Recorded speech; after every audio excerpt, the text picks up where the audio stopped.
Hello and welcome to Per Connotation Points video Snark. I'm continuing my read-through of The Plan by Qwen Salsbury. Please make sure that you've seen the other videos in my Snark series about the book before you jump into this one.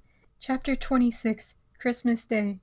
Alaric wakes Emma up at 10 to tell her that he loves her, but they both said it during the end of the sex scene in Chapter 25, but he seems to think that maybe she misunderstood because heat of the moment or whatever. Note to self, find Cheesecake Factory suggestion box, submit pineapple cheesecake. Reindeer games, is that what you kids are calling it these days? So much sex. I feel limp, like I should move to a boneless chicken ranch. 5:02 p.m. Lather, rinse, repeat. Condoms, soon, the way of the dodo. Is it just me, or does half of this book read like whatever random thoughts popped into Salsbury's head at any given time? How do you start a casual conversation after you've been fornicating like the survival of the species depends on your successful efforts? This was a bit of a sore subject for me during my read-through of the 50 Shades series, but if you can't have a conversation with your partner and your shared interests are only in the bedroom, that is not a relationship that is going to last. Today is a holiday. Cannon is wearing baby Jesus' birthday suit. The thing that you smell is my eyes burning from having read that. We have been enjoying a little celebratory SOS, shoes on sex.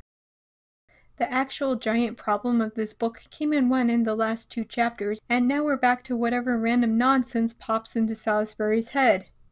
And then there's a bizarre conversation about how Emma's shoes almost pierce Alaric's man carrot. Excuse me, I have to go vomit. If there had been an actual zombie apocalypse and we were all that remained of humanity, I would still be content.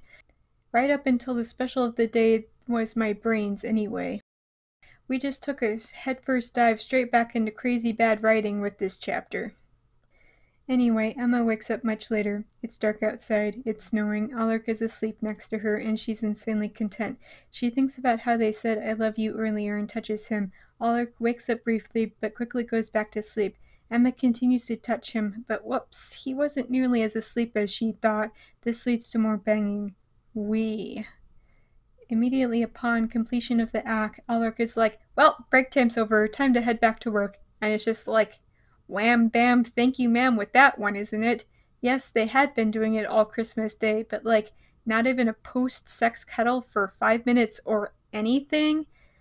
Emma begs him to stay, but Alaric says that they have work and gets up to shower. Chapter 27, Day of Employment, 387. Emma goes into work, where we pick up that random subplot of the company not being above board. She seems to think that people won't believe her about her report.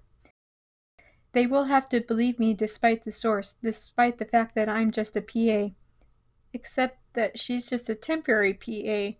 What was Emma's role in the company before all of this?